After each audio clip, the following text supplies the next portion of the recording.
Okay, so it's 10:15. We will slowly start. Hello, everyone. Perhaps you remember me from the first class. I'm Natalia. I was Professor Kader's assistant for the past 5 years for this course. And today the professor is absent. He is sick, and he asked me to teach the class for you. As you could see on Moodle, we had a last-minute program change, and this was because normally you should have done the case 5 today, but this is one of the professor's favorite cases. He has very interesting personal experience to tell you, so he asked me to just switch the order of the two classes and to do the class 6 with you today, so the case 6.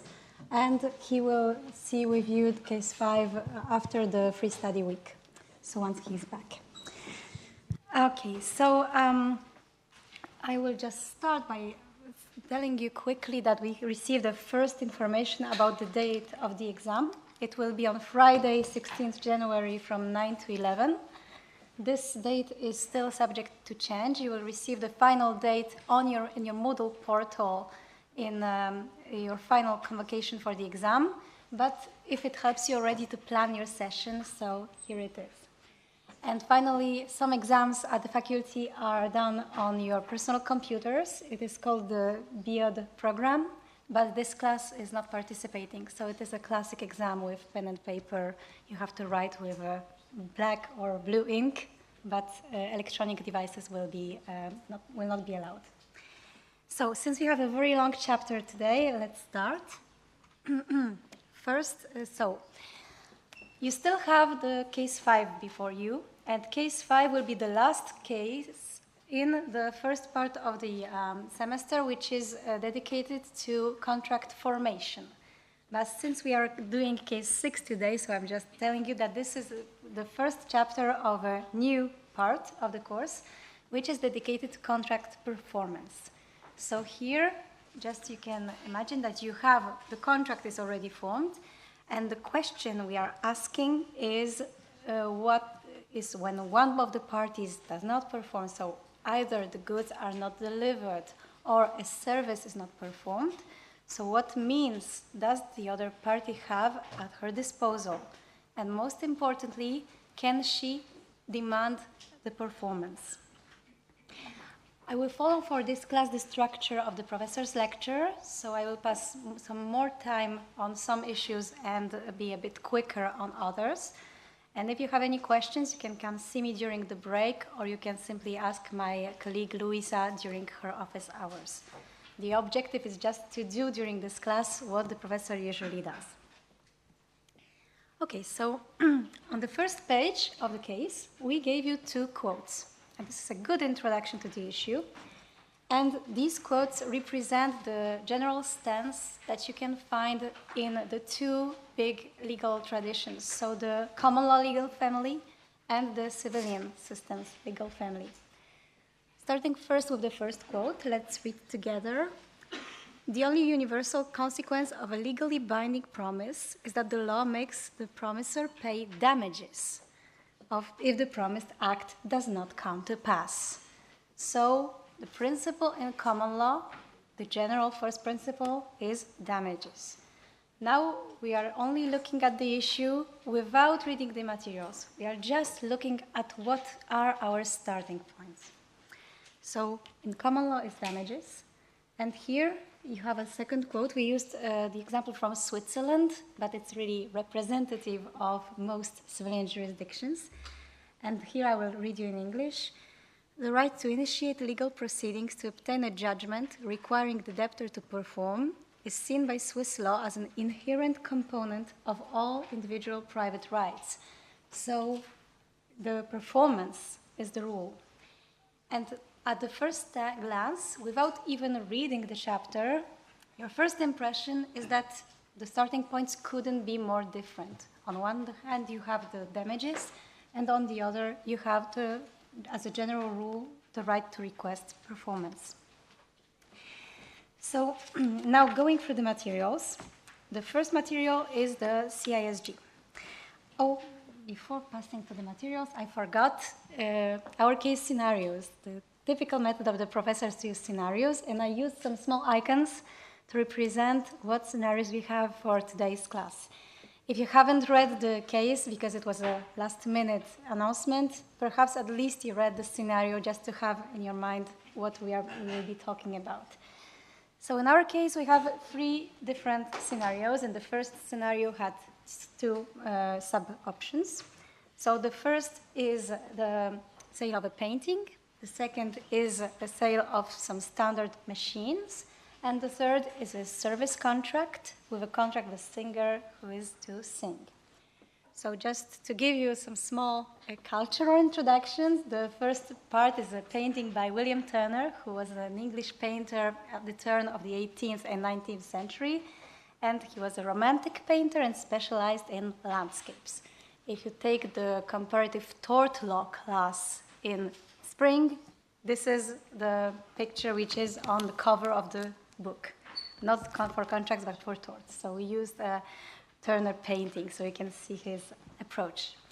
Then I have nothing interesting to say about the machines, except that this is a standard good which is readily available on the market, as opposed to the painting which is unique. And then the last option is the last scenario is the singer. Our scenario is based on a real-life case of Johanna Wagner, who was the niece of Richard Wagner. I'm not sure how familiar you are with the history of music and composers, but just a short introduction. Richard Wagner was a famous German composer of the 19th century, so also the Romantic era. And generally in art, the Romantic era was characterized by monumental feelings, a very emotional expression of the author. And this Richard Wagner represents very well because, as an example, I can give you his most famous opera, which is a cycle of 4 operas, to Der Ring der Nibelungen, and it lasts 14 hours of music, so it's a huge piece. And Wagner was acclaimed and appreciated during his life, which is not the case of all composers, and he was also alive when this case happened. So what happened in the case? His niece, who was a singer, was contracted by an opera house in Manchester to sing several recitals during a certain period. And the contract contained 2 obligations. The first is to sing at the Manchester Opera House, Her Majesty's Theatre, and the second obligation is for the duration of her contract, which is 3 months, not to sing anywhere else. So there was a positive obligation and a negative obligation. And this is what I tried to represent with the icon. I hope you understand this on the board. And we will use these icons later in the course, so this just was for you to be introduced to the scenarios. So since the basis is ready, we can start with the materials properly said. We don't need this for the moment. So the CISG.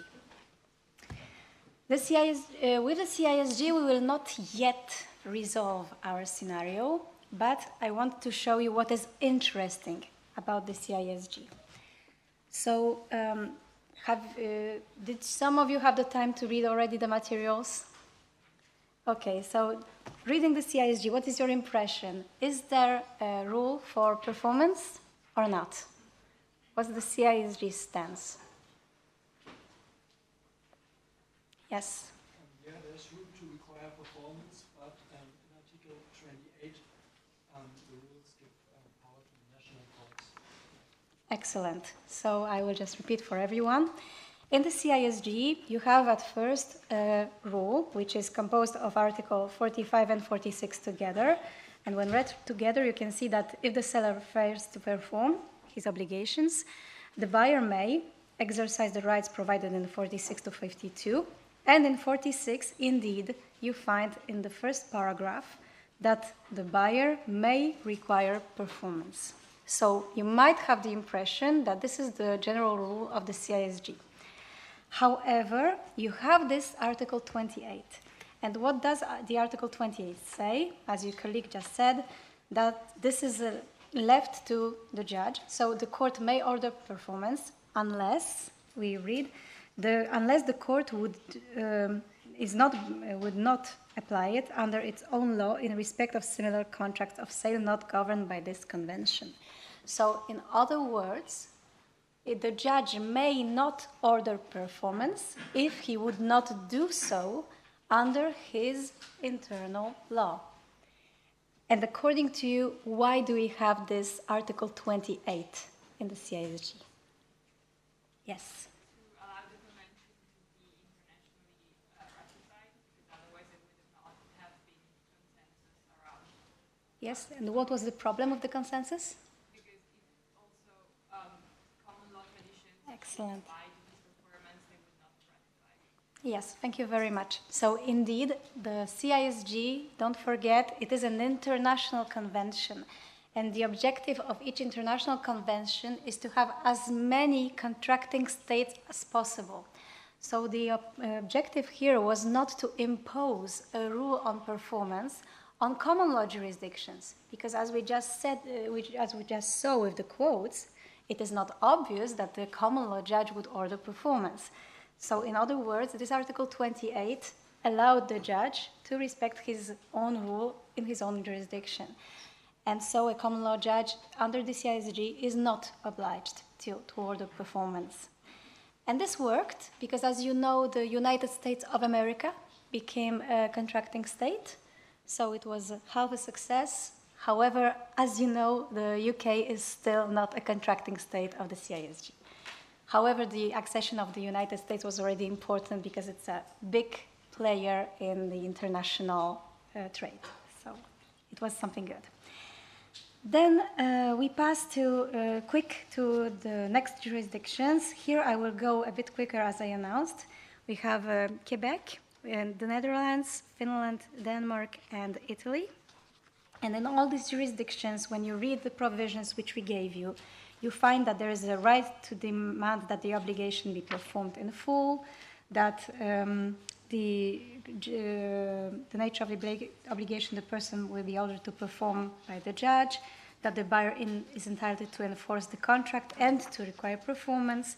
So in all these provisions, you find articles telling you that there is a right to require performance. They are all illustrative of the approach taken in civilian jurisdictions. And now we have Germany. Yes? Yes, the question 2 in the book, yes. The Civil Code of Quebec stated that it needs the failure of performance and no justification for the other party to cause specific performance. And the Civil Code of the Netherlands didn't mention that, but I do assume that they also have another rule which states that that you can just force performance if there's no justification. About the justification, yes, because then it is just a question of force majeure. You can have other circumstances also which are involved. But what we are interested in today is there a right to performance at all?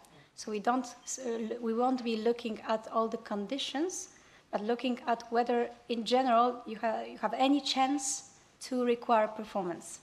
Because this is, for example, as we will see in the general rule, not possible under common law, but we will see it.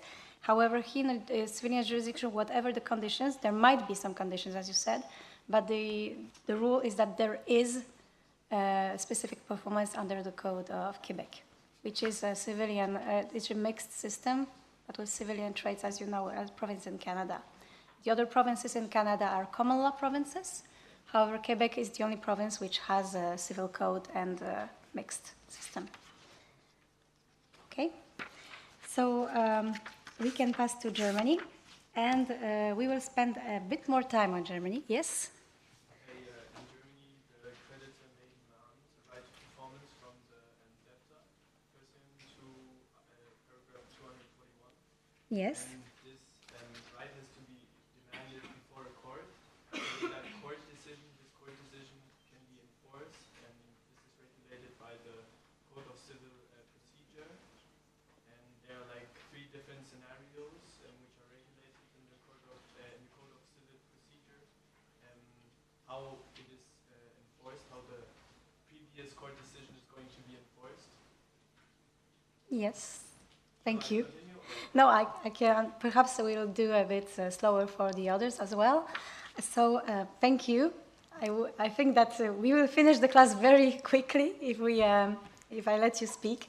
But I will just repeat for everyone. So, as your colleague said, Germany has, in the first part, we gave you some extracts from the civil code, so BGB.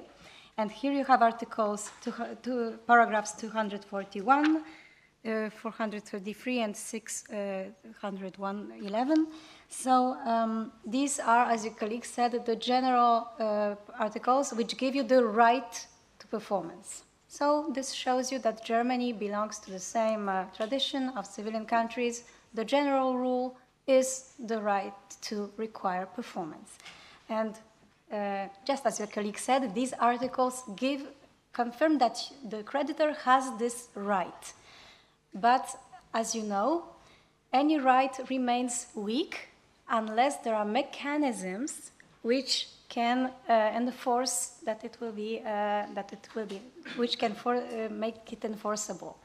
So what we will see with Germany and what we will do with the German law is that we will look at the mechanisms for enforcement of this right to performance, which is, as your colleague said, in the Code of Civil Procedure, the ZPO, and at the same time, looking at the provisions of the Code of Civil Procedure in Germany, we will resolve our scenarios.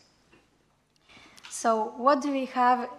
So perhaps now I will let you continue. So how would you resolve our scenarios according to the provisions of the German ZPO? For the scenario one, the creditor demands or claims the delivery of property, and this is ruled in paragraphs 883 to 886 of the ZPO. And there the method is provided that the bailiff takes the chattel from the debtor, or if necessary, requires him to leave the premises, maybe even with the help of the police, and then to hand over the premises or the chattel to the creditor. Okay, but let's do following the scenario. So now, perhaps I can put it on. Let's do first with the painting. So, which is the correct provision for the delivery of the painting? I would say it's 883. 883, paragraph 1, because it says that the debtor is obliged to deliver a specific movable good or a specified number of movable goods.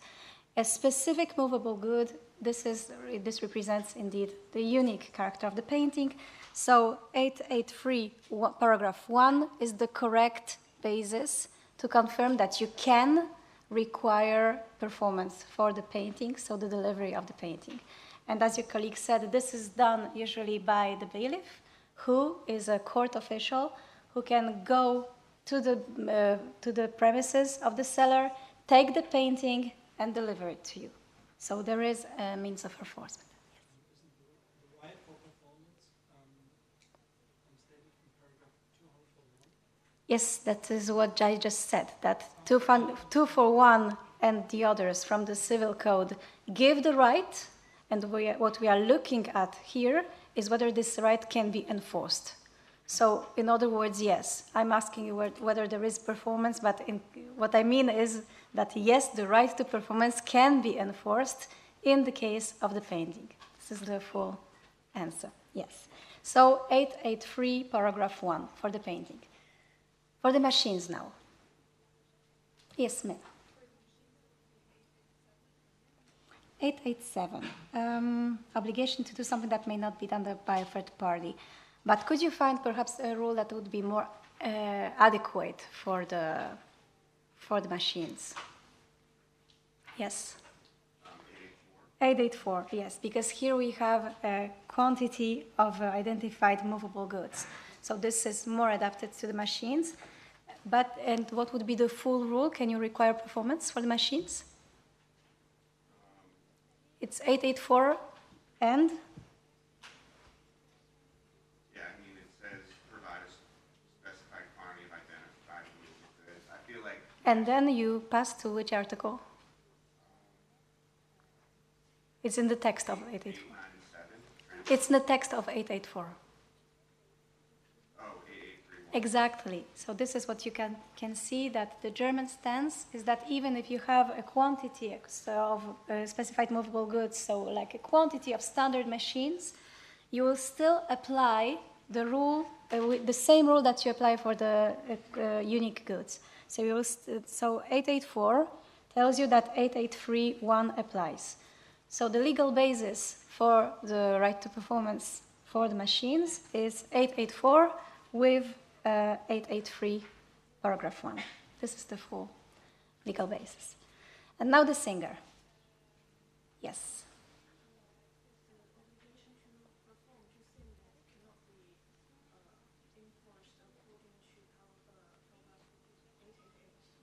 Yes. Very well. Very good, yes. The obligation not to sing can be enforced according to paragraph 890. Exactly. So in the case of the singer, we have the two types of obligations. First, the obligation to sing, and then not to sing. So can we force her to sing? This is the first question you might ask yourselves. And you have paragraph 888, which tells you that if an act cannot be performed by a third party, which is the case because if she was contracted to sing was also because of her being the niece of Richard Wagner, perhaps of her voice qualities. So this is an individual performance. And this act being wholly dependent on the will of the debtor, it is in the case of the singer generally, the debtor may be ordered to perform the act by the court of first instance under threat of a fine fixed by the court, and in the event of this fine cannot be recovered, imprisonment, or under threat of imprisonment alone. And each fine shall not exceed 25,000 euros. So at first glance, you might think the means of pressure are quite substantial. But then you have this paragraph 3 in 888, which says that these paragraphs are not applicable to judgment for the performance of services under a service contract. So singing is a service, so in this case, there won't be any possibility to apply these means of pressure, so there is no way to enforce her obligation to sing. There is no way to enforce performance for her to sing. And we're briefly pause here. I will ask you why. Why do we have this paragraph 3? Yes?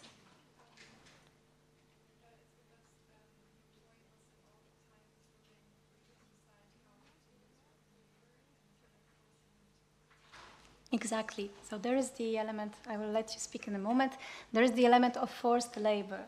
Because if you want to force someone to perform a service, you apply force, and so he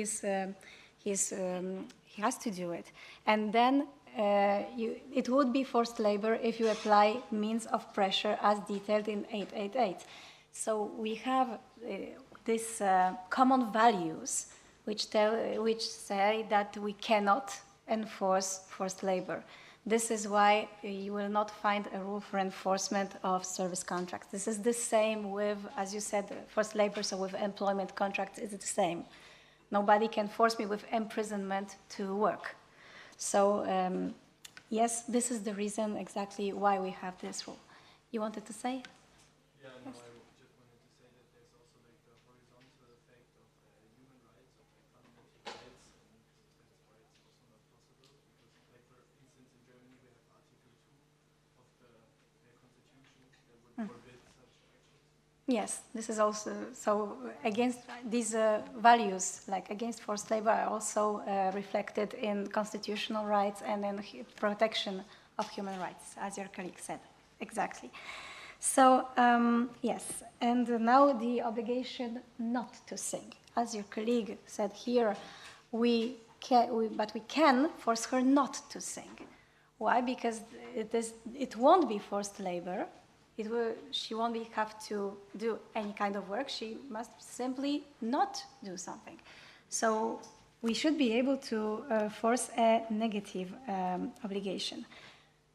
But what would be the problem with enforcing the performance of like not singing. So what is the problem if we decided that we can force her not to sing?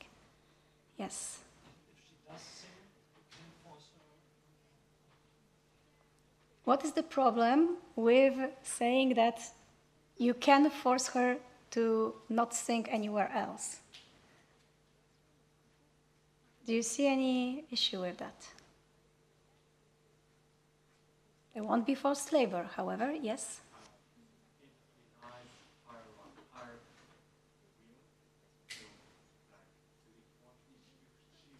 to want if she wants if the singer wants to sing even if she wants to sing but if the contract denies her right to sing it means that means it denies her. Okay, so you say that it denies her freedom if she wants to sing somewhere else for a competitor. But she obliged herself. She signed the contract. I promise not to sing anywhere else. So she voluntarily made this promise.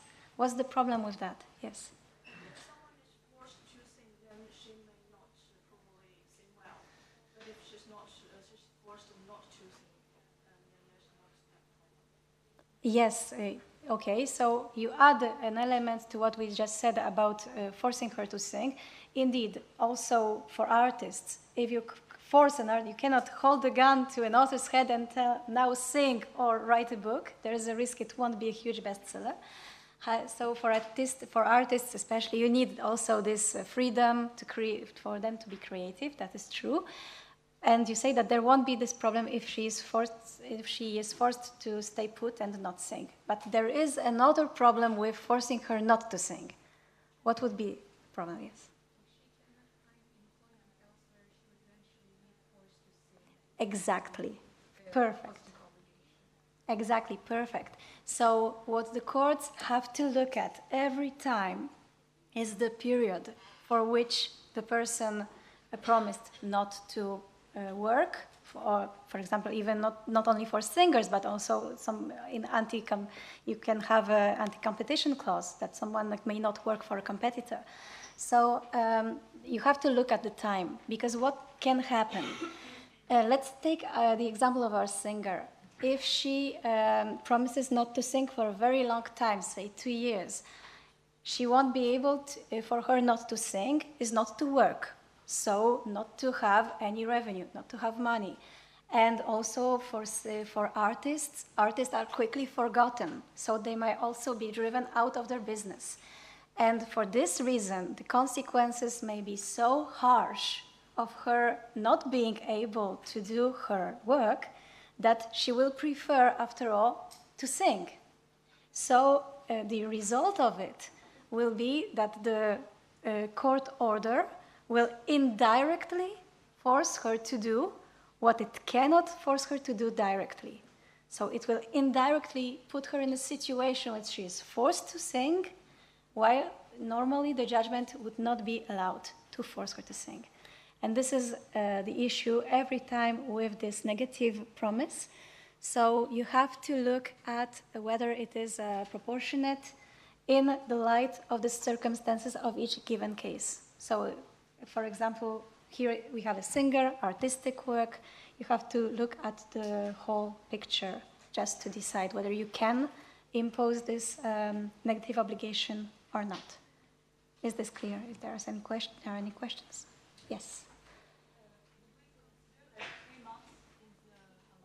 Yes, as we will see, we had 3 months, and we will go back to it because it will be in the English law materials, but I can answer you directly now that the English judge who heard this case said that 3 months is not the eternity, that she will not suffer too much, and that she can very well be stopped from singing for 3 months. So it was upheld, yes. Okay, so I have 2 more things to say about these German provisions. First, you have these fines. So notice the fines. In 888, you have 25,000 euros, and in 890, you have 250,000 euros. Yes, there's a question.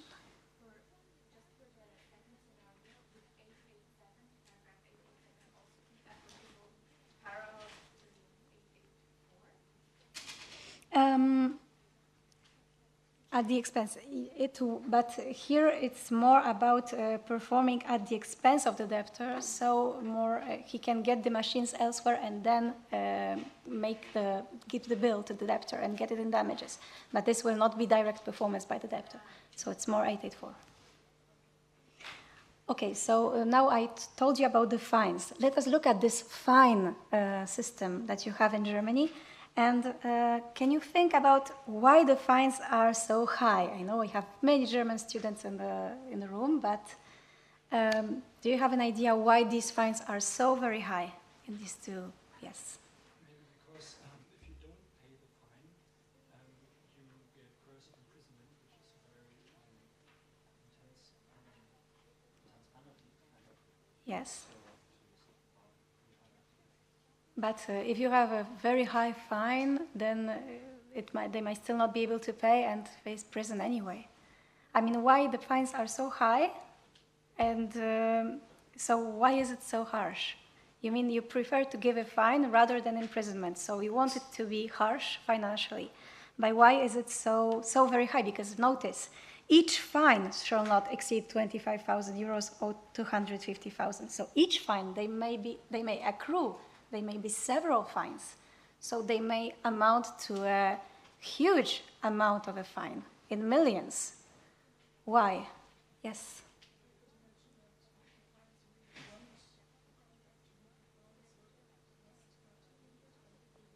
Yes, we want it to be able to hurt the other party.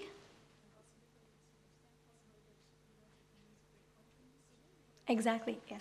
Here you hit the right answer. So remember that these are code provisions. So they are not only aimed at a singer or an individual party, but they are aimed at general legal situations. And most importantly, you have companies.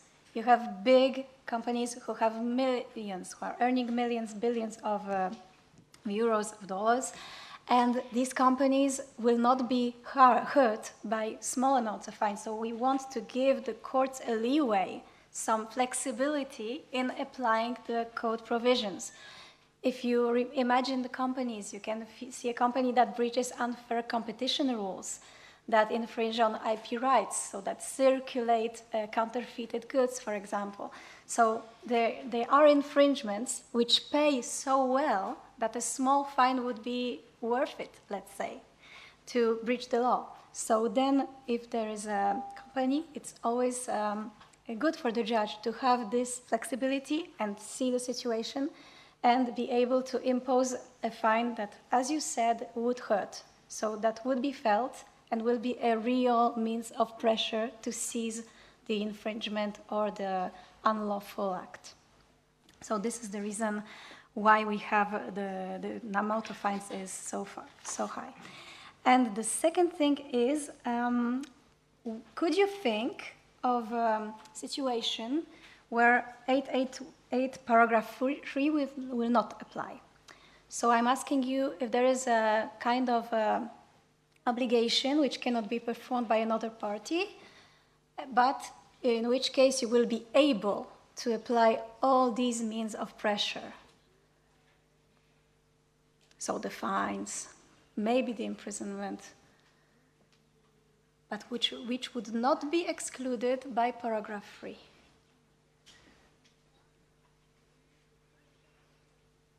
Can you think of any such situation? Yes? Enterprise contracts, like Building, okay. Yes, it might be how it's at the limit, let's say, but because it's still a service contract basically. But can you think of any other kind of obligation that would be perhaps more obvious? So, for example, if you have an employer who has to give you an employment certificate after you finish your work. You are an employee, you finish working, and your legal right is to obtain a working certificate. And this is only your employer who can issue that for you. So this is the example of an obligation, a legal obligation, and it would not be forced labor. It will not fall under the forced labor exception, but this is something very individual that only the employer can do and to which you have a legal right. So this is the example where he can be forced. Or another more general example is that if you have a right to request an information and only the other party has this information. So in these situations when only the other party really can do it and it won't amount to a forced labor, then you will be able to apply 888 paragraph 1 and not risk for it to fall under the paragraph 3. Are there any questions about this? Great.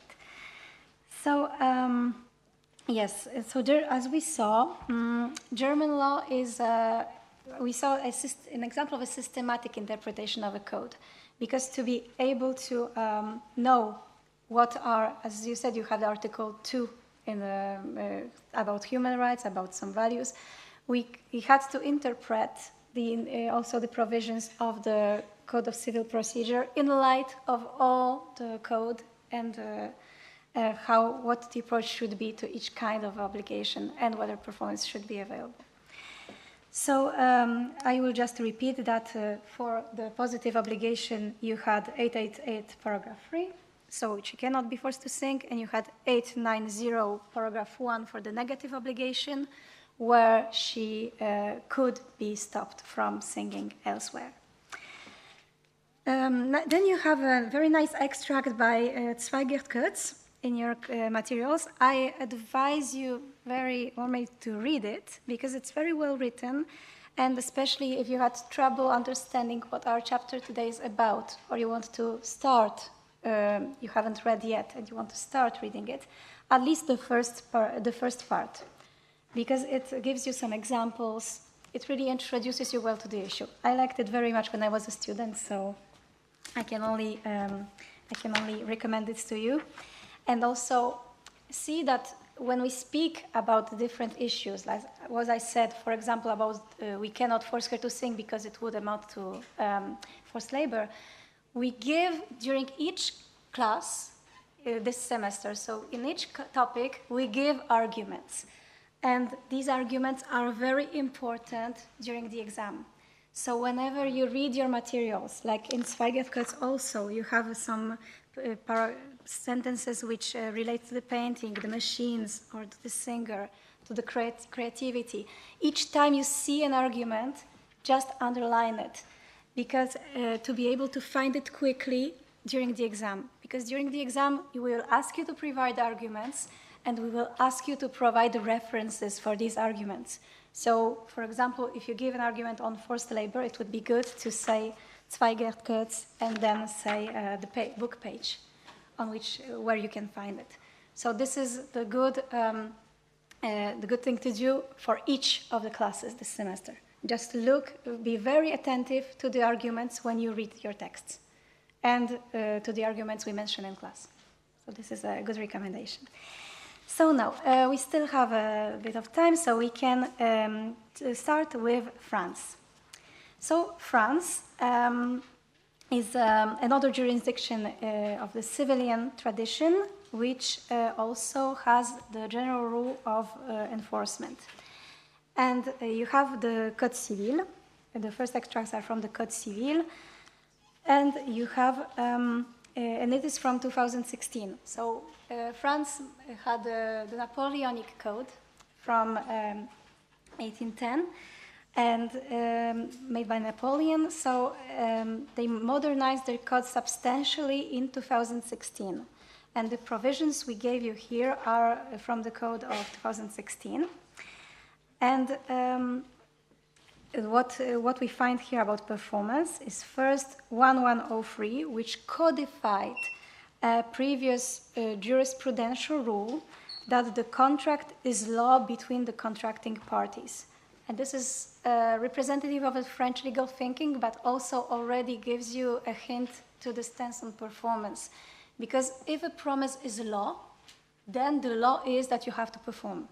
This was seen very strictly in France. And so you also have, and from the important articles, we also have 1221 about enforcing performance in kind. So For France also, we will resolve all the scenarios and look at enforcement measures. And then 1221 says that any person entitled to the performance of an obligation may, upon formal notice, request performance in kind, so you have the right to request performance in kind, with respect to the obligation, except where such performance is impossible or where the good faith debtor's cost of performing is manifestly disproportionate to the creditor's interests therein. So this article is interesting. It is a new article in the Civil Code. So I will give you a bit of an introduction to this. Before the 2016 code, when I was still a student, we had the first edition of this book. So we didn't have this article.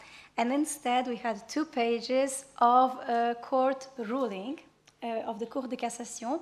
It was a 2005 case called Les bâtisseurs du Grand Delta. And in this case, you had a construction company hired by a private person to build a house. And the end result, the house was 33 centimeters lower than agreed.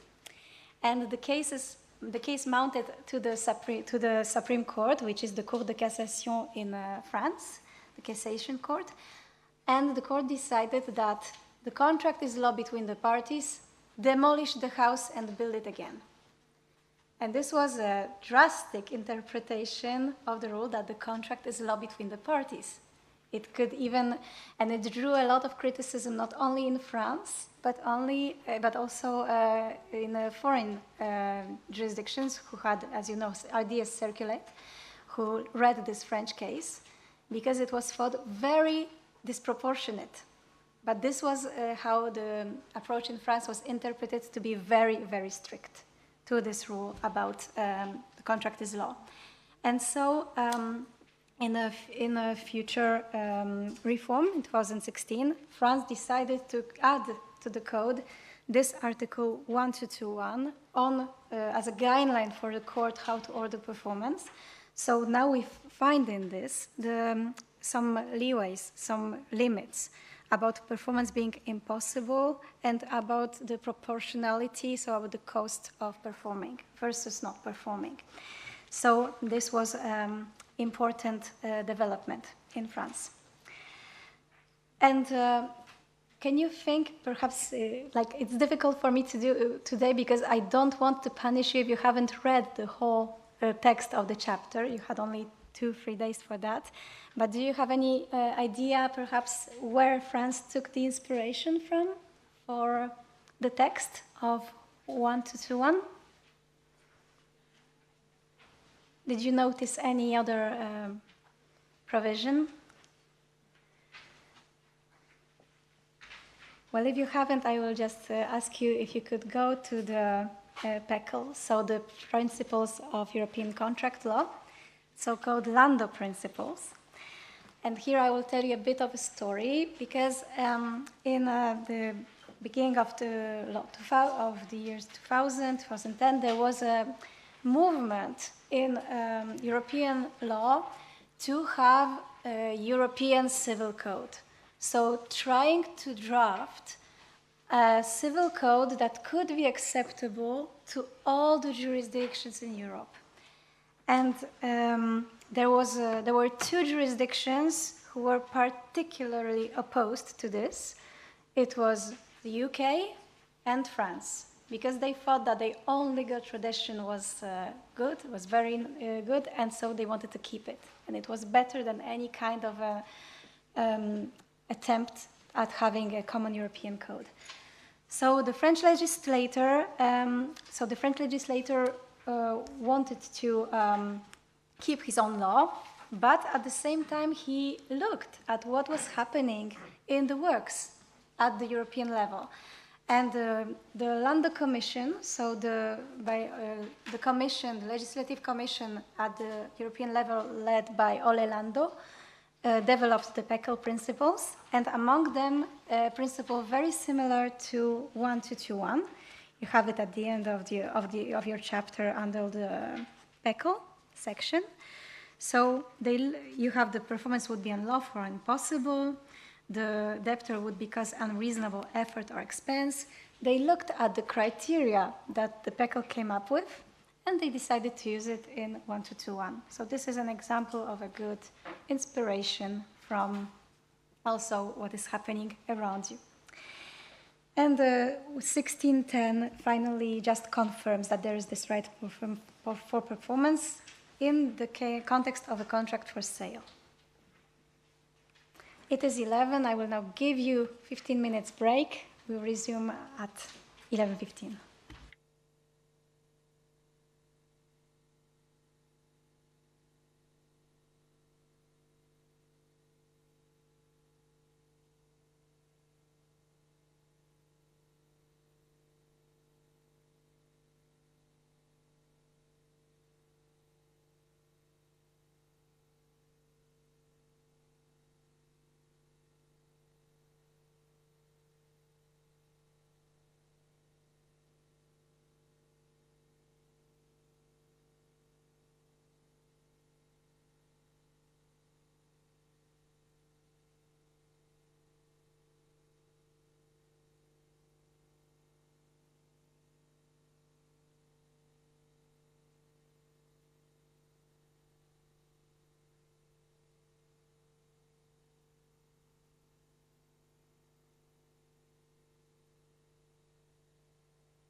Okay, so we will resume, please.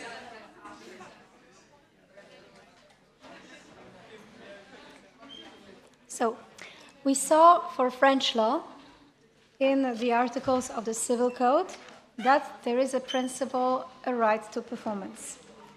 Especially you can see that in articles 1221 and 1610. So, as for the legal basis, whether there is a right to performance for our scenarios, I will go a bit quicker. For the painting, you will use articles 1221 with 1610. The same for the machines. For the moment, we are just interested if there is a right. So we will use these two. And then for the singer, you will usually only use the article 1221 because it's the only one about performance, and 1610 is only for the contract of sale. So this is just, as we saw for German law, the Civil Code gives you a basis for the right to performance. But as we did with Germany, we will now look at the means of enforcement in French law. And as you could see in the readings, if you have done them, you have in French law the specific topic of the astreinte. So I will now ask you, have you understood what the astreinte is about? It consists of a sum payable per time unit or per breach for as long as the debtor fails to comply with the court's order. Yes, to whom? To whom is it payable? To whom is it payable? Yeah, that's right. It's payable to the creditor. Exactly. So, as your colleague said, the astreinte is a special means of financial pressure which can be imposed by the court on the defaulting debtor, and it will be payable to the creditor. And it is independent from damages. So this is important. It is independent of the damages. Even the creditor can get the astreinte and still claim the damages for non-performance. So the question is why? Why did the French courts introduce this? Why is the astreinte paid to the creditor? Because, as a moment I will just finish, because as we said, it has a similar function to the fines under German law. But the difference, because the objective is to force the debtor to perform. But in the case of the fines, they are payable to the state. Whereas in the case of the astreinte, it's payable to the creditor's pocket. Now, why? Why is it so? Why is the astreinte created? And why is it payable to the creditor?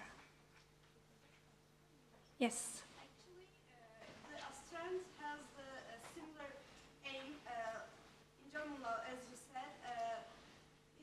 It's aimed to punish the companies and also force to perform the acts properly. And it's independent than the damage because it doesn't have aim to compensate the damage. It wants to punish the party which doesn't perform the act properly, and but we have criticism about the aim of astreinte, and also usefulness of astreinte. Yes, so perhaps as I will follow the order in which your colleague said. So about the usefulness of the astreinte, yes, it proved very efficient because it was a very effective measure to put pressure and even punish the other person, but most importantly than punish, it allowed to compensate the creditor for what he suffered. So it had a very efficient function, this is true. But my question is, why is it payable to the creditor? Why not to the state? The contract is of private nature, so... But in Germany you have the fines. Yes, but the fines are payable to the state, and the contract in this case is between private parties, so it's fair to also make the financial measures Okay. Okay, this is one explanation. Yes? I think because, as you already said, it also serves as a method of compensation for the delay of performance by the debtor. Yes. So the creditor should get something in return for putting up with the debtor that is in delay Yes, I will repeat it in just a second. I'll just give your colleague the... Yeah, so it's a measure designed to force the debtor to actually comply with the court order. It's not really a punishment, but rather like a legal enforcement of the contract. Okay, you all give important elements, and they are all in part of the answer. I will just give you the main first point, which is procedural. The origin of the astreinte in French law is historical, because in the Napoleonic codes, which were excellent jurisprudential positions, there was a gap. And the gap was about enforcement of court decisions. The courts did not have any provision which would effectively force the persons to comply with their judgments. So there were no means of enforcement. So the courts in France developed a court solution, which was the astreinte. And because it was created by courts, there was no way to make the amount payable to the state. So the reason why it is payable to the creditor is because it was created by courts and not by the legislator. So the courts could only order for the astreinte to be payable to the creditor. This is why this model was developed like this. It was for historical reasons. And so the origin of it was actually a legal gap. But what the French practice noticed is all that you said, that the astreinte first proved very efficient in putting pressure on the debtor. Next, it helped, as your colleague in front said, it helped to compensate the effort of the creditor and the situation he had to put up with. Because, as you know, sometimes damages are not enough. Sometimes you have to mount all the action, go to court, spend your time, your energy, and then the damages are often calculated independently on that, only based on the obligation. So you often don't get your time and your effort compensated by just the damages. And the astreinte allowed for the creditor to have this extra compensation for the effort he took to make the law respected. Because remember what we said, this is a situation where you have a judgment. The debtor is already under obligation to perform. The court imposed an obligation of here, yes, you have to perform. So the creditor, by mounting the action, is actually making the law be respected, forcing the enforcement. And this is why he deserves this payment, this compensation, this additional compensation, as we said, with the astreinte.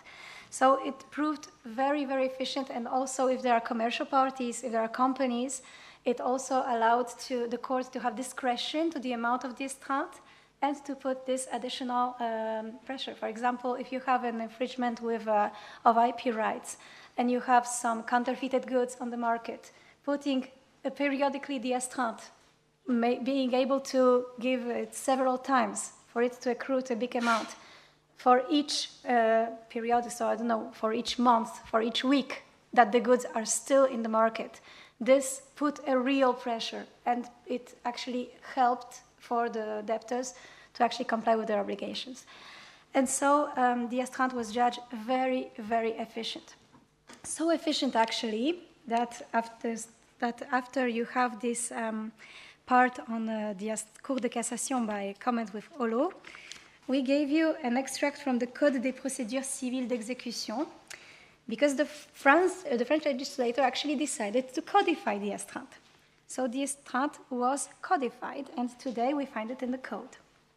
You have it in articles L1111 to 2221. And this prompts the question, why is it still payable to the creditor? And this is because the court had the opportunity to make it payable to the state. But for all the reasons we just mentioned, for all the reasons that it compensates the creditor, it puts pressure on the debtor, all these measures, the fact that it is payable to the creditor is actually a big advantage of the astreinte. This is why the French legislature decided to keep this rule. But also, I will a bit continue what your colleague said, there are criticism of it, because, sorry, if you can imagine, what does the creditor get? He gets the damages, the astreinte, and actually at the end also the performance. Because even if you perform at the end, all the astreintes which were ordered are due. So he gets everything. And the main criticism against the astreinte was that it enriched the creditor by the mere fact of not respecting the law by the debtor. The state got nothing, just the procedural costs, but the creditor was enriched just by the fact of non-respecting judicial decision. So there are options for proposals for reform. Other countries, as we will say, who also have astreinte, introduce some other mechanisms. This is the example of Portugal, who decided that the amount will be payable half to the creditor, half to the state, just to counter these criticisms. So there are other possibilities of reform, but the state of astreinte in French law for the moment is only payable to the creditor, and it was very appreciated. Now let us quickly resolve our scenarios under French law. Is it possible to enforce the performance for the painting?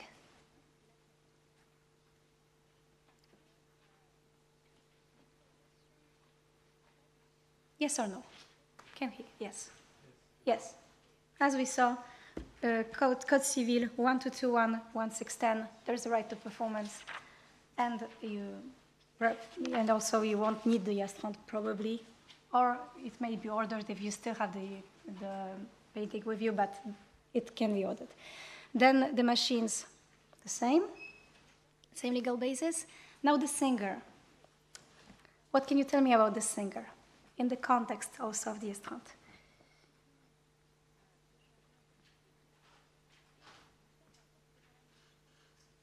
Is there a right to performance for the singer? Look also at the articles of the Civil Code, because the astreinte thought, yes. Well, the Civil Code says that the performance in kind cannot be enforced where such performance is impossible, or whether, and then we have another exception. So I would say maybe in regard to the contract. To the type of the contract, as it is a service contract, it may be excluded from the enforcement of performance. Okay, it's correct. You looked at Article 1221, and in 1221 you have the criterion of impossibility. And is it impossible for her to perform? Is it impossible for her to sing? Yes. I think it's like morally impossible. Exactly. To force the performance. Exactly, thank you. So in the text of Shinede, which is just below, you have the explanation that impossibility has many facets. It has many meanings. And one, it may be factual impossibility, but it can also be a moral impossibility. And this is where this value of forced labor is found in French law. The French legislator understood this moral limit on not forcing forced labor in the criterion of a moral impossibility. So it's not morally possible to make her sing. This is why there is no right to performance of the obligation to sing according to French law 1221, impossibility. And now, is it impossible to stop her from singing elsewhere?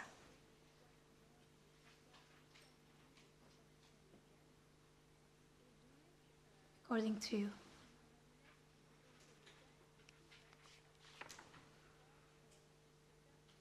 Okay, so in this case, I'll just tell you it's not. We don't have the same objections, so it should be possible to make her sing, to stop her from singing in the place of the competitor. So now we finished with French law. I will accelerate a bit. We have Belgium law first, which also has in its new code of obligations in 5.1 the general rule that it is possible to demand the performance of an obligation, and it's confirmed in 5.3.1 a right to performance. And you have in 5234 the principle that you have additional, like in 1221, you have additional conditions why the performance of why singing would not be possible, for example, and then you can find criterions such as coercion, abusive, or contrary to human dignity. So it's just another way of framing this moral aspect. Yes? I just had a question for the singer. Would it legally be impossible because there is this other contract that she has with the other theater? Then it would not be enough to stop her from performing her obligations the first contract. It would not be. No, she would still be able to respect her obligations first, and then she will be probably due damages to the other party, to the second. Yes. Yeah. Would it be? I'm not sure about void. I'm rather that she will have to pay damages because she would not be able to comply with her obligations she promised. So it would rather be in this direction. Okay, so I will just quickly tell you about Polish law because Polish law is also interesting because you will see the example of a comparative law here. So I will do a bit quicker. If it's too quick, just let me know. So Polish law is the result of a huge lots of comparison. The biggest source of comparison of inspiration is German law, but you also have in general in Polish law some aspect of Austrian law and French law, also due to Napoleon and the Duchy of Warsaw.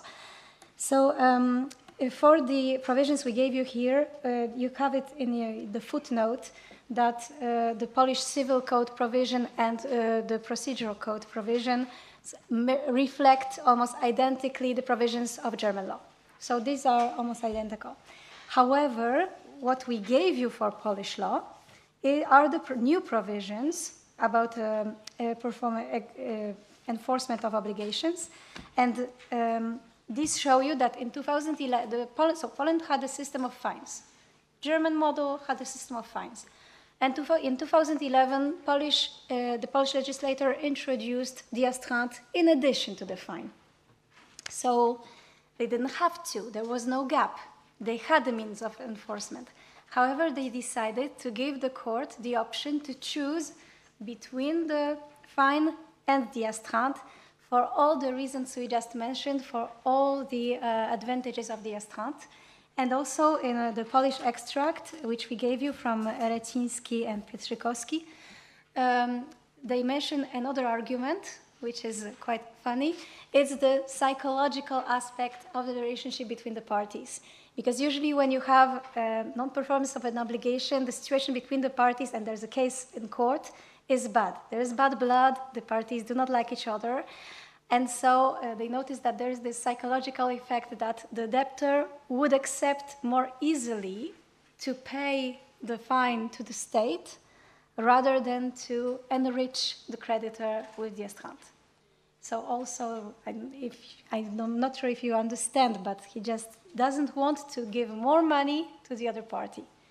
So he'd rather perform the obligation. This was also an interesting aspect why in some situations the astreinte was more adequate than in others. They just wanted to give the court the option to do it. Then you have the jurisdictions of Italy and Portugal. In the case of Italy, you had an Italian jurist who studied in France, and then he was in a legislative commission, and one of the initiators of introducing also the astreinte in Italian law. And you also have the astreinte in Portuguese law, which, as I said, is just payable half-half to the state and to the creditor. Switzerland, we will pass very quickly because we have a fascinating subject of English law, but Switzerland considered to introduce the astreinte in its Code de procédure civile. So the code of in 2000, which was one of the last civil codes, last codes in Switzerland, but Switzerland attached more importance, as you can see in the Message du Conseil fédéral extract, to the criticism that the astreinte will, in fact, enrich the creditor too much. And they noticed that there might be some debtors who have a difficult economic situation, and so having to pay the estrade would unduly enrich the creditor, the state will get nothing, and the debtor might even be driven out of business and collapse financially.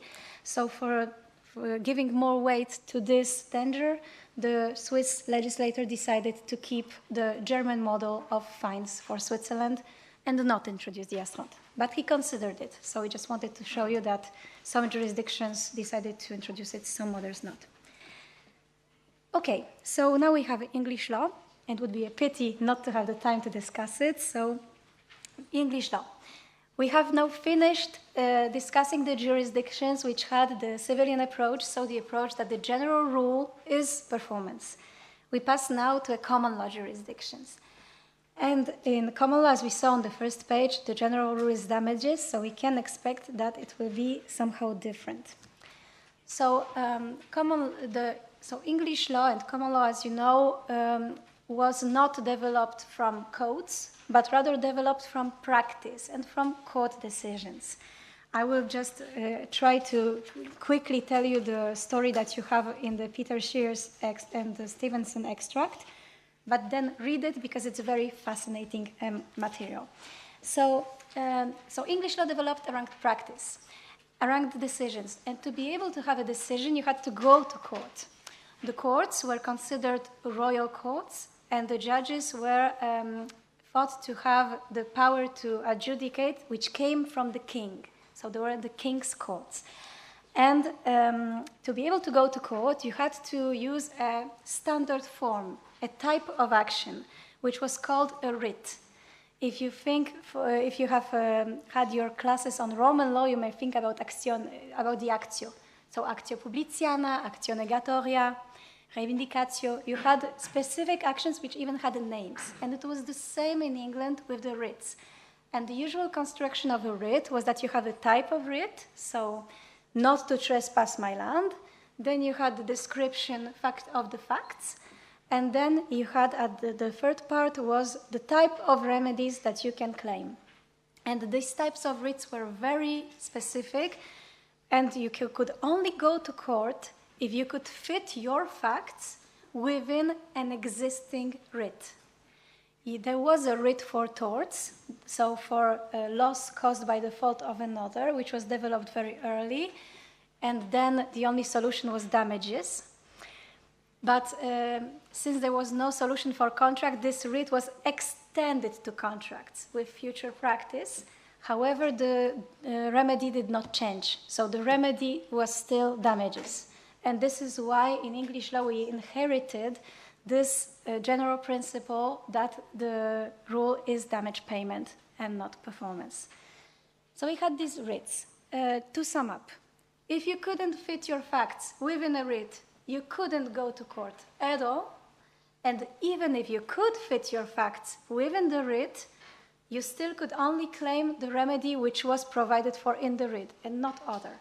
So this system was very, very rigid, and obviously life is not rigid.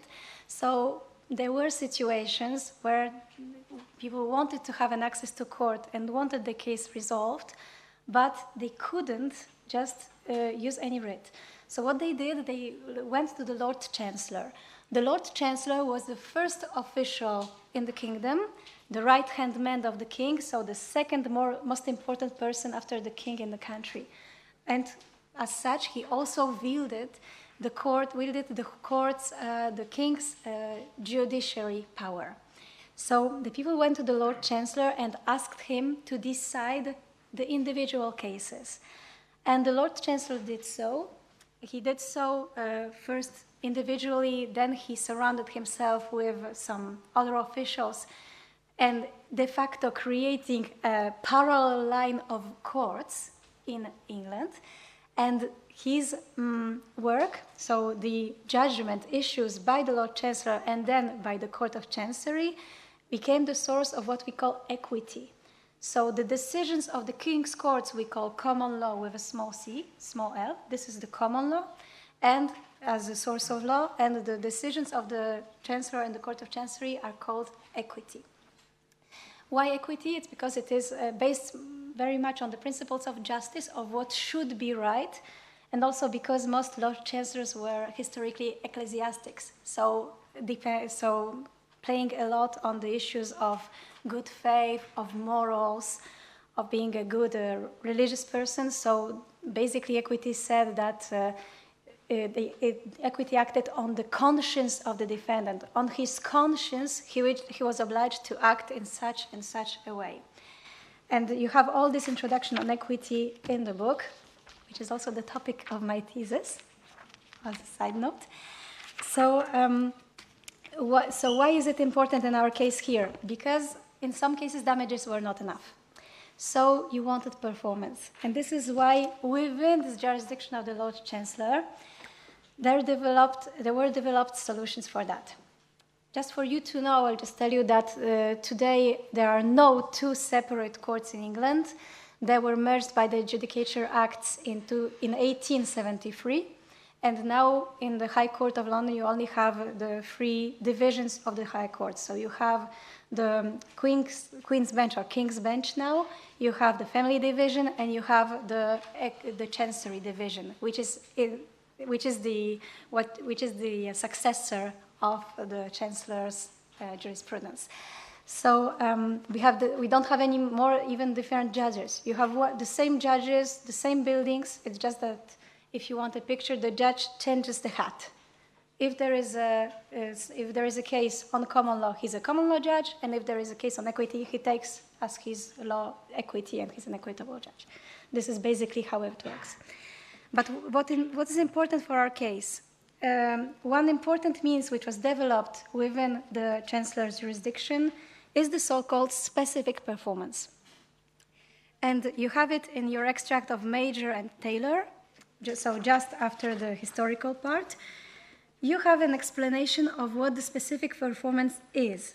So as you can imagine, this is an exception to the rule on damages. In some situations, of which you will find the conditions here, performance might be ordered. Why is it specific? It's because it's an exception. For a common law lawyer, the rule is damages, so performance is something specific. This is why we call it specific performance. And now, based on the points A to G of Major Taylor, could we solve perhaps our case? Do you think that specific performance would be ordered in each of our scenarios? Yes? I think in the first two scenarios, paying money would be adequate. Yes, so which letter is it? Which letter from the extract of Major Taylor? A, yes, specific performance will never be granted where damages or liquidated amount is appropriate and adequate. For the painting, as you said, it's not adequate. The painting is unique. We need the performance. And for the machines? In the second scenario, there are other machines in the market available. Exactly. So for the first time today, we answer for the machines that damages would be adequate. So even if they are available on the market, this makes it so that it's not absolutely necessary to have performance. So in common law, you will only get damages. And both of these points fall within the letter A in the Major and Taylor extract. So for the first time, we answered that you cannot get the machines. You can only get the damages. Then for the singer, can we force her to sing? Yes. It's F. Exactly. Exactly. So for the first obligation, can we force her to sing? No, because specific performance will not be awarded for breach of contract of personal services. And this is under letter F. And now, before we pass to the obligation not to sing, I will continue a bit with English law. We have an extract from Günther Treitel, which is very nice also as a reading. And it introduces you not only to specific performance, but also in the last page of Treitel, you have the second equitable invention, which is the injunction. And the injunction is the obligation not to do, the possibility of imposing the obligation not to do something. And here, in this extract of title, can you find the answer to the second scenario of the singer? Can we stop her from singing elsewhere? Can we impose an injunction? Yes. Yes, so the court rule that they cannot compel her to sing somewhere, but she has no cause of complaint. The court compels her to abstain from the commission of an act which she has bound herself not to do. Yes, so you directly looked at the next case, which you have, Lamley v. Wagner also. So you have the original case on which we based our scenario, and then at the last page of the case, you have in the last paragraph that it is true that I have not the means of compelling her to sing, but she has no cause of complaint if I compel her to abstain from the commission of an act which she has bound herself not to do, and thus possibly cause her to fulfill her engagement.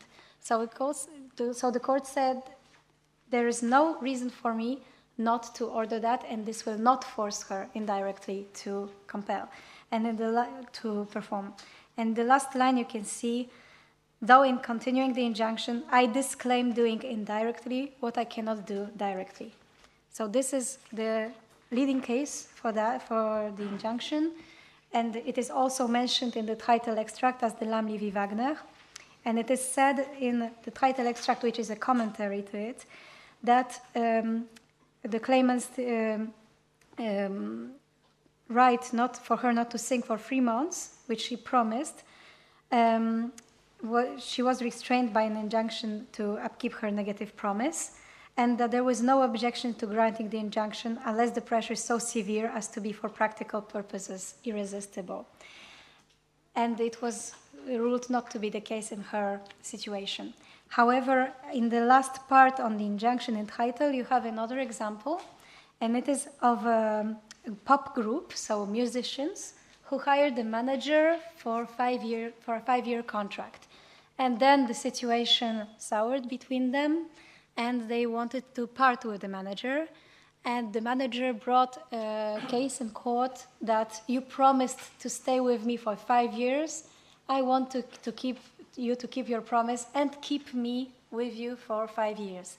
And here the court decided that 5 years was too long of a period, and it would significantly impact the work and the performance of the group, and it could drive them out of the music business.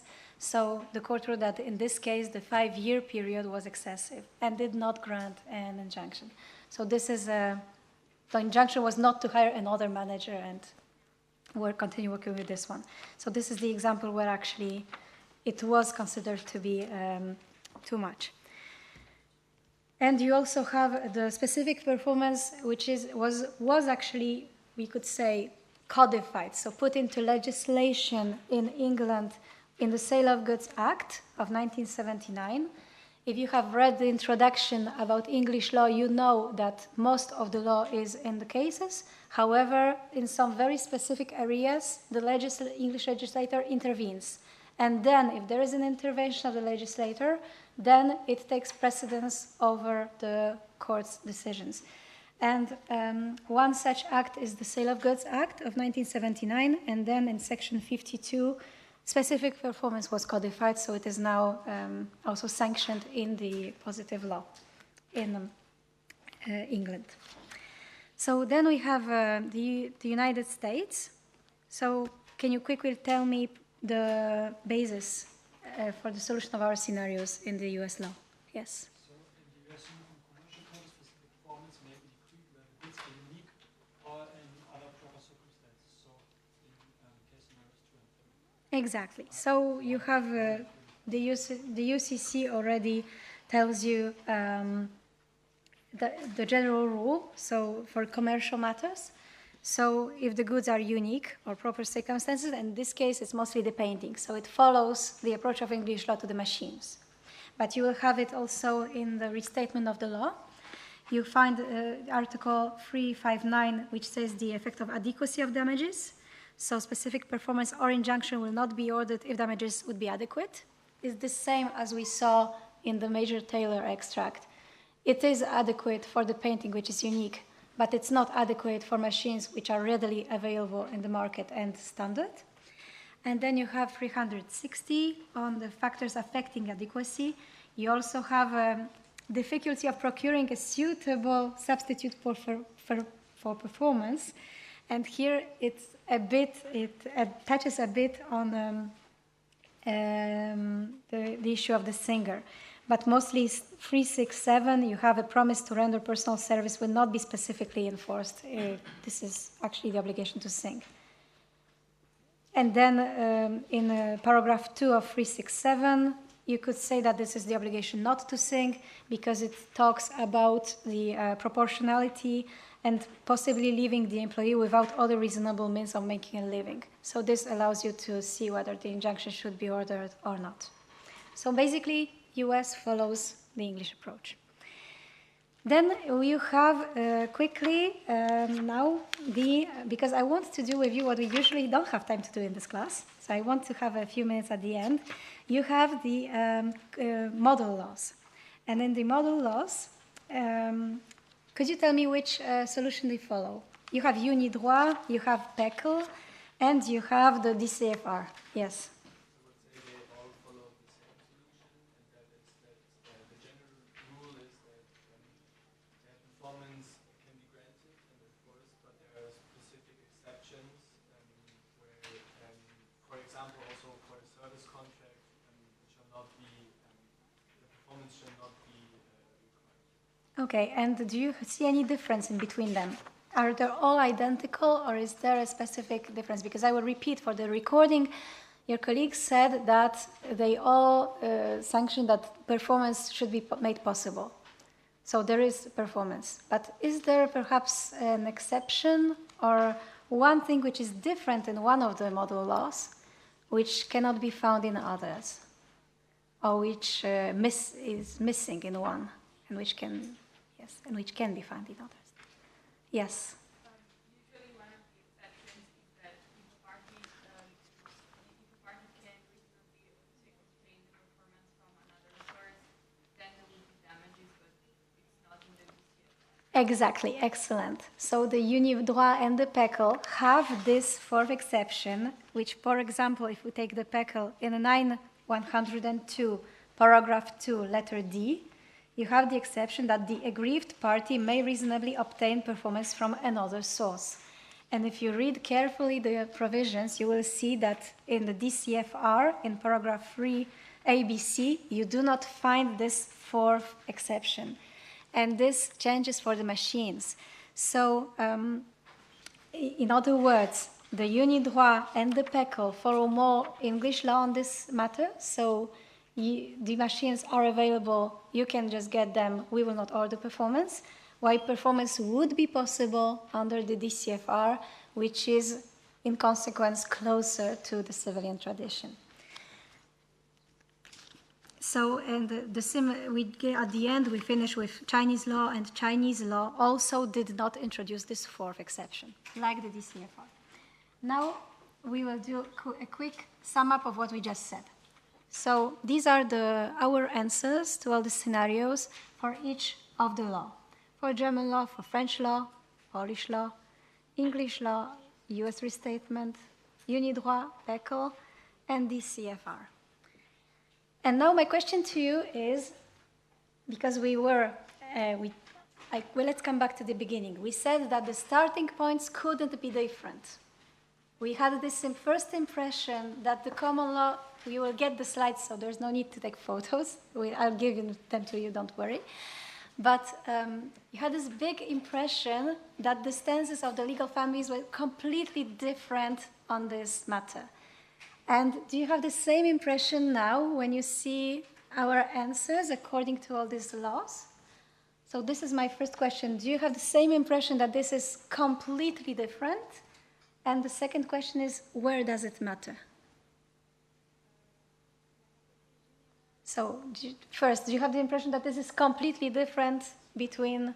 No. It's actually, we ended up giving very similar answers. And this is because where we might get the impression that the legal families are very different, it's actually very often due to the historical development of the law. But even if the historical development of laws was different in the countries, we all share the same values. And this is why we all think that the unique good should be delivered, and why we all think that the singer should not be forced to sing. Whether by the general law or by exception, in the civilian jurisdictions, this is an exception. In the common law, this is the general rule. So by way or exception of the general rule, we arrived at the same answer. And this is something that we should notice, yes. Do you know about any jurisdiction where you can actually force someone to provide a service? So no, I haven't encountered a jurisdiction where you could force someone, but it would be a very scary jurisdiction indeed. So check jurisdictions which have forced labor, then you might have a chance. But where does it matter? Where does it matter where we take one point of view or the other? You can easily see it on the board. Where does it matter? In which scenario? In which scenario? Regarding the procedure of enforcement? Yes, but in which of these scenarios do the differences matter?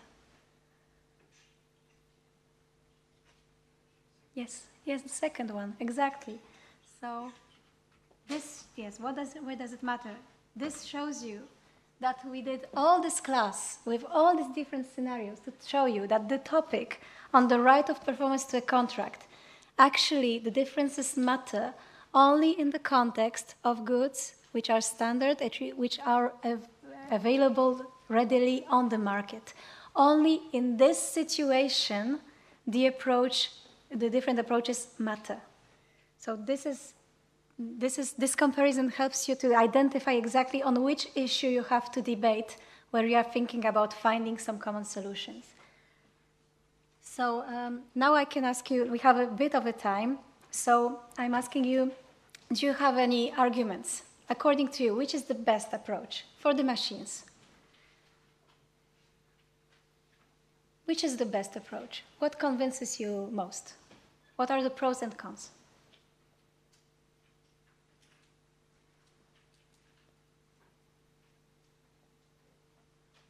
Just tell me your preferred approach in an argument. Yes? Maybe an argument against the English approach is that the other party is not able to actually pay you the amount of money necessary to buy subsidiary grid. Okay, so in other words, you could get damages, but you may wait for the damage payment, or the other party may not be able to perform it directly. You may have to wait for the money, and you need the goods now. And if they have the goods in their stores, so just deliver the machines to me. Yes, this is one example. Yes? So an argument in favor of the civil law would be that the consumer is more protected in his choice and his will, and that further administrative energy and time is not spent on reordering. Okay. So again, an argument in favor of the civilian approach, so not looking for another supplier and just getting the goods from the supplier you have chosen in the first place, with whom you already perhaps have some, you trust, you know that he produces good quality. Yes?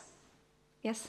Maybe an argument for damages would be that this would allow the market to be more, like, to allow more movement within the market, because if there is a substitutable good within the market at a comparable price, because it would not be otherwise substitutable, then there would be no need to actually oblige the original seller to comply with the contract, and so gives freedom to the original seller and moves the market. And so if it's comparable, everybody wins. Okay, so here we have an opposite argument that perhaps it could be easier to get the damages, just get the goods from another supplier instead of using all these means of pressure and trying to get the goods from this one supplier. That this could also be a possibility. Yes? Yes? In that commercial context, it sends a signal to the sellers to consider the commercial risk of price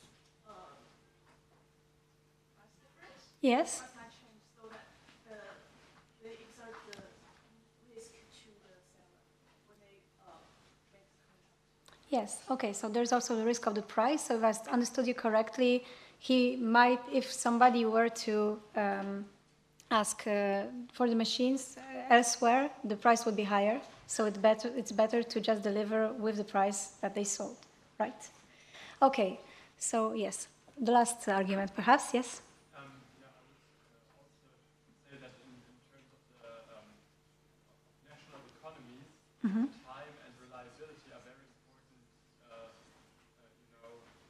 factors, and the transaction with the common law approach, and higher flexibility, but at the cost of less reliability and having to look for a different seller, also more time, would definitely delay the transaction, and therefore it might be helpful in order to keep the economy alive and running to oblige the seller to one specific transaction that will fixedly be executed at. Okay, so I'll just repeat for the recording, a cost and time efficiency. It might be easier to just get from the seller instead of searching for another supplier. Thank you. So it wouldn't be a comparative methodology class without a vote at the very end. So first I would like to ask you, who is for the civilian approach? Civilian approach? Yes. And who is for the common law approach? Damages.